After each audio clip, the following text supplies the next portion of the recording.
Assalamualaikum warahmatullahi wabarakatuh. Alhamdulillah wassalatu wassalamu ala rasulillah. Di kesempatan kali ini kita mau berbagi beberapa perkara yang harus dilakukan oleh seseorang yang ingin menjadi hafiz Al-Quran. Oke, sebelum kita masuk kepada pembahasan tentang beberapa perkara ataupun faktor yang harus dilakukan oleh seseorang itu, maka perlu kita tahu dulu bahwasanya Al-Quran ini adalah kalam Allah. Orang yang hafal Al-Quran, maka janji Allah melalui baginda Nabi SAW, seseorang yang dapat menghafal Al-Quran, maka Allah Subhanahu wa Ta'ala akan memberikan suatu kelebihan kepadanya, sehingga nanti di akhirat dia dapat menyelamatkan 10 orang ahli keluarganya yang wajib masuk neraka. Dia boleh tarik satu-satu, dibawa ke dalam surga. Ini kelebihan orang yang hafal Al-Quran. Oke, sebenarnya ada banyak faktor, ada banyak perkara. Tapi saya bagi menjadi dua. Yang pertama dari segi zahir, dan yang kedua dari segi batin. Perkara zahir yang pertama yang harus dilakukan oleh calon-calon hafiz Al-Quran adalah yang pertama ada kemauan.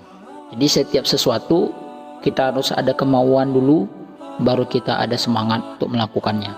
Kalau kemauan itu nggak ada, dipaksa atau terpaksa, mungkin ya boleh berhenti di tengah jalan. Yang kedua, bacanya harus lancar dulu. Jadi sebelum seseorang itu menghafal Al-Quran, dia harus belajar membaca dulu. Dari segi tajwidnya, dari segi hurufnya, dari segi makhrajnya, semua dia harus kuasai dulu, sehingga bacaannya bagus, maka hafalannya pun bagus. Karena apa? Seseorang yang baca aja belum lancar, terus menghafal, maka susah sedikit untuk menghafalnya. Kalau orang dah lancar, mudah untuk menghafal. Oke, yang ketiga, ada waktu khusus untuk menghafal Al-Quran. Jadi ada waktu khusus, jangan sambil-sambil. Kalau sempat baru menghafal, kalau nggak sempat nggak menghafal. Jadi seseorang itu harus menyediakan waktu khusus. Misalnya habis maghrib sampai isya dia menghafal. Waktu ini nggak boleh diganggu. Ini khusus untuk menghafal Al-Quran. Oke, yang keempat ini kita harus ada guru atau ustadz. Kita bisa menghafal sendiri. Saya tidak mengatakan tidak bisa. Tapi guru atau ustadz adalah fitrah seseorang itu mendapatkan Al-Quran. Jadi harus berguru. Nggak bisa kita tidak berguru. Karena Al-Quran ini dari dulu sampai sekarang didapatkan dengan berguru. Maksudnya fitrah Al-Quran itu didapatkan dengan berguru. Nabi SAW membaca, kemudian malaikat Jibril AS mendengar, dan seterusnya sahabat membaca, Nabi SAW dengar, terus tabi'in, kemudian sampailah ulama-ulama, sampailah kita sekarang. Dan seperti itulah jalannya Al-Quran dari dulu sampai sekarang. Yang kelima, konsisten. Maksudnya istiqomah. Jangan seminggu menghafal, sebulan nggak baca Quran. Nggak bisa seperti ini. Quran nggak bakal masuk ke dalam kepala kita kalau kita tidak konsisten. Dalam perkara-perkara dunia saja kita harus konsisten. Kalau nggak konsisten, hangat-hangat sebentar aja maka nggak jalan. Yang keenam, menjaga makanan. Ini penting. Seseorang yang menghafal Al-Quran, makanan harus dijaga. Mungkin dia tidak boleh makan makanan yang makruh, makan makanan yang subhat, yang seperti ini. Cerita pengalaman saya dulu menghafal Al-Quran. Ini ijtihad ya, peraturan pondok kami ketika itu. Ini halal-halal aja sebenarnya, tapi untuk para hafal Al-Quran mungkin perkara ini lebih baik ditinggalkan. Seperti makan penyedap rasa, apalagi jengkol, peti, domi, mie sedap dan lain sebagainya. Itu semua dulu kami tinggalkan, termasuk juga kepala ikan. Waktu kami menghafal Al-Quran di pondok, salah seorang dari santri pulang kampung dan balik lagi ke pesantren, beliau nih bawa ikan teri atau ikan asin ya dibawa. Sebelum ikan teri atau ikan asin ini sampai ke pondok, maka ikan teri dan ikan asin ini harus transit dulu di rumah ustadz. Untuk apa? Ustadz panggil beberapa orang pelajar, suruh bersihkan ikan teri itu. Bersih dari segi makanan, maka hati zahir kita ini akan bersih juga insya Allah. Oke, itu aja yang zahir. Sekarang kita masuk kepada perkara yang batin. Dari segi batin, yang pertama adalah kita harus ada niat yang betul. Niat yang betul menghafal Al-Quran. Niatnya satu aja, mencari ridha Allah Subhanahu wa Ta'ala. Jangan ada niat-niat kecil yang lain, seperti niat mencari dunia, cari duit. Kecil sekali niat itu, Nah, Quran ini adalah perkara yang sangat mulia, perkara yang sangat besar. Maka niatnya harus besar juga. Yang paling terbesar dalam kehidupan kita adalah hidup dalam keadaan Allah ridho kepada kita. Yang kedua, menjauhi dosa dan maksiat. Quran adalah perkara suci, kalam Allah Subhanahu wa Ta'ala. Kalam Allah yang suci, yang bersih ini tidak akan pernah mau masuk ke dalam hati yang kotor. Maka hati kita yang kotor nih kita harus bersihkan dulu. Kita harus istighfar, minta ampun kepada Allah Subhanahu wa Ta'ala, bertaubat, barulah Al-Quran akan masuk ke dalam hati kita.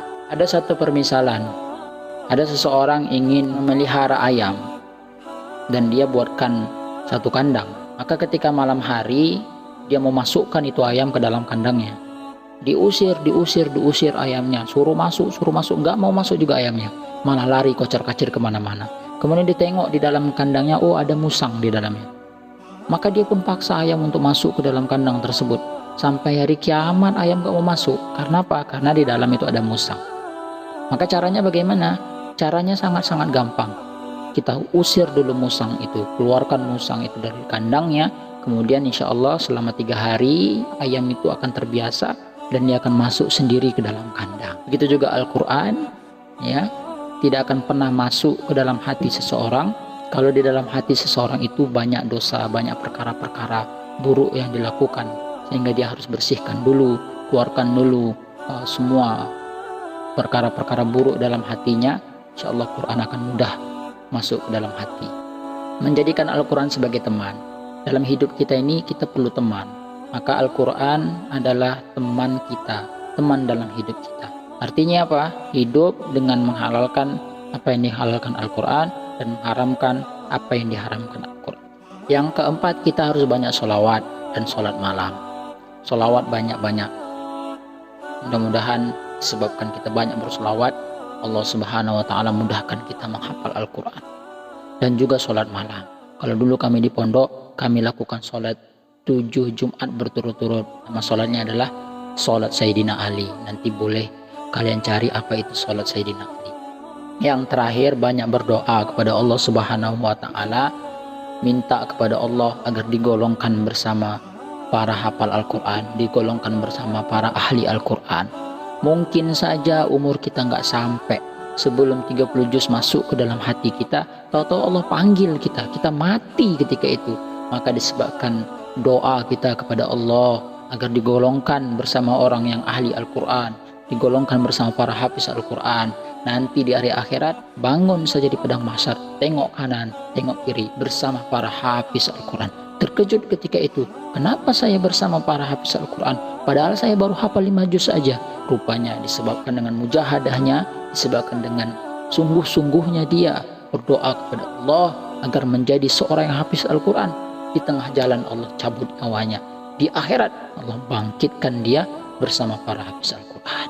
Mudah-mudahan beberapa perkara ini dapat memberikan manfaat kepada sahabat-sahabat saya di luar sana yang ingin menghafal Al-Quran. Mudah-mudahan Allah Subhanahu wa Ta'ala jaga diri kita, jaga ahli keluarga kita, dan mudah-mudahan Allah golongkan kita dan ahli keluarga kita bersama para hafiz Al-Quran di dunia dan di akhirat. Amin ya rabbal alamin. Wabillahi taufiq hidayah. Wassalamualaikum warahmatullahi wabarakatuh.